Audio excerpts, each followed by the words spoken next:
Allah, dalam setiap awal khutbah khatib senantiasa berwasiat, mari kita semuanya bersama-sama meningkatkan keimanan dan ketakwaan kita, berbekal sebanyak mungkin amal untuk kehidupan kita kelak, kehidupan yang abadi yang tiada ada akhirnya. Hadirin sidang Jumat yang dimuliakan Allah, setelahnya kita melalui bulan Ramadan yang telah berlalu beberapa hari. Bagi orang yang beriman ada satu kehilangan besar dengan kepergian Ramadan ini. Bulan yang penuh berkah, ampunan dan kasih sayang Allah. Bulan yang dimana level ketakwaan orang yang beriman bisa meningkat ke makom yang lebih tinggi, sebagaimana tercantum dalam surat Al-Baqarah ayat 183, bahwa kewajiban berpuasa itu untuk menjadikan orang-orang yang beriman itu menjadi orang-orang yang bertakwa. Satu hal yang patut kita perhatikan dengan seksama, bahwa rangkaian ibadah Ramadan selama sebulan penuh, sebetulnya umat Islam itu sedang ditraining oleh Allah untuk menjadi ahli ibadah yang istiqomah dan berkelanjutan. Berkelanjutan artinya ibadah itu tidak hanya dilakukan dalam bulan Ramadan saja, namun diharapkan bisa dilanjutkan tradisi ibadah di bulan Ramadan itu, dilanjutkan selepas bulan Ramadan.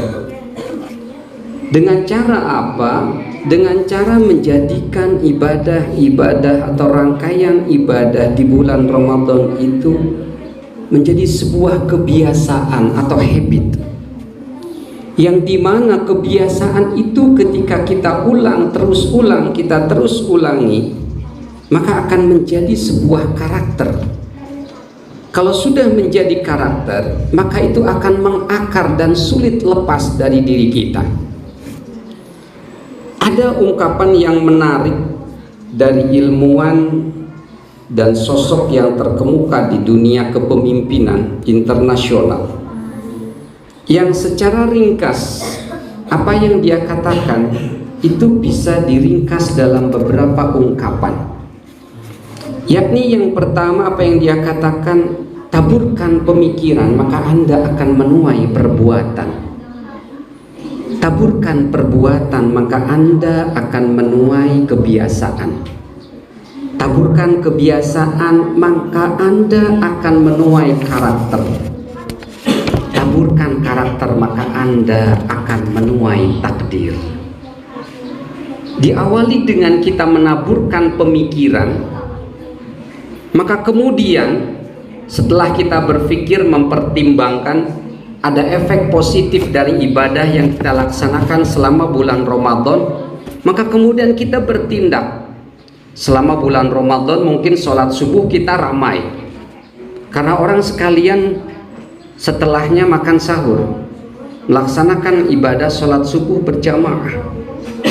Kemudian ketika sholat isya, orang berbondong-bondong ke masjid karena sekalian akan sholat sunnah tarawih. Itu adalah merupakan hasil dari pemikiran yang menuai perbuatan. Perbuatan selama 30 hari atau 29 hari itu terus diulang, maka sepatutnya menjadi sebuah karakter, menjadi sebuah kebiasaan, menjadi sebuah proses pembiasaan kita. Ketika sudah menjadi karakter, maka akan menjadi sebuah takdir, ketentuan, akan menjadi sesuatu yang tidak bisa kita lepaskan. Makanya agak aneh ketika selesai Ramadan, masjid-masjid malah menjadi sepi.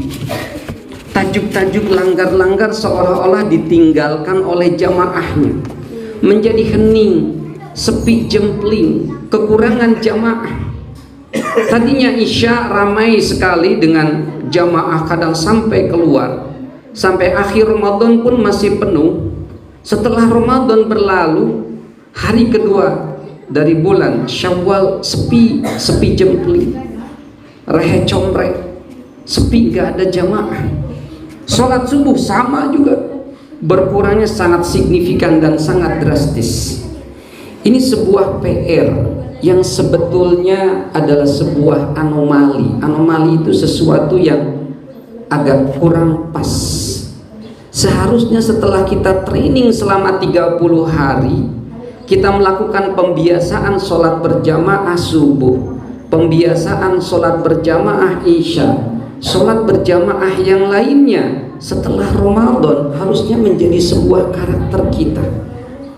Tidak berat lagi kita untuk melangkahkan kaki, untuk datang ke masjid, ke musalla ketika kita sholat subuh ataupun sholat isya ataupun sholat berjamaah lainnya.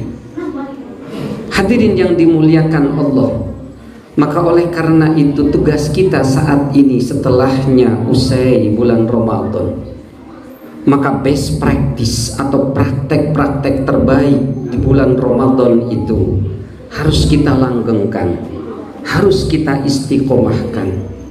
Setelah bulan Ramadan berlalu, pengalaman kita puasa 30 hari dan sukses tanpa batal sekalipun, maka harus menjadi model untuk kita, harus menjadi pengalaman untuk kita dan kepercayaan diri untuk kita bahwa nanti pasca Ramadan dalam 11 bulan berikutnya, ketika kita menjalankan puasa sunnah, mau Senin Kemis, mau puasa Daud, mau puasa Ayyamul Bid 13, 14, 15, kita tidak merasa berat lagi karena kita sudah terbiasa di bulan Ramadan dan puasa sudah menjadi karakteristik kita. Ketika setelah bulan Ramadan, kita harusnya tidak berat lagi melangkahkan kaki ke masjid dan ke musola, karena kita sudah terbiasa dan menjadi karakter bagi kita sholat berjamaah. Jangan sampai kita ibadah itu mengambil istilah produksi otomotif atau mobil, ibadah limited edition atau special edition. Ibadah hanya edisi spesial, edisi terbatas di bulan Ramadan. Kita semangat ibadahnya hanya di bulan Ramadan karena senang rame-rame dengan teman-teman, senang rame-rame dengan jamaah yang lain. Pasca Ramadan kita tinggalkan semua itu. Alangkah naifnya. Jangan sampai kemudian ibadah kita hanya ibadah edisi spesial Ramadan, hanya ibadah edisi terbatas hanya bulan Ramadan. Oleh karena itu, saya berharap hadirin yang dimuliakan Allah, mari kita lanjutkan tradisi bulan Ramadan. Jadikan Ramadan itu sebagai arena training untuk kita, untuk melatih keterampilan dan pembiasaan baik. Pasca Ramadan, tradisi-tradisi baik, best practice selama kita bulan Ramadan, kita jalani serangkaian ibadah, lakukanlah setelah bulan Ramadan. Karena itu adalah salah satu indikator atau salah satu penciri bahwa Ramadan yang kita lalui kemarin itu sukses menjadikan kita orang-orang yang bertakwa. Akan tetapi ketika pasca Ramadan kita malah kembali kepada kebiasaan lama, apalagi sebelum Ramadan kita sering meninggalkan ibadah wajib. Setelah Ramadan kita malah kembali meninggalkan ibadah yang wajib. Sholat fardu sering tertinggal, sholat subuh sering kesiangan, dan kemudian bablas tidak dikerjakan. Alangkah naifnya, tidak sukses bulan Ramadan membentuk kepribadian kita, membentuk karakter kita, karakter orang-orang yang bertakwa, yang istiqomah, yang sustainable dalam beribadah. Mudah-mudahan Ramadan yang telah kita lalui memberikan keberkahan kepada kita dan menjadikan kita orang yang berkarakter dan berakhlak yang mendalam di dalam melaksanakan ajaran-ajaran agama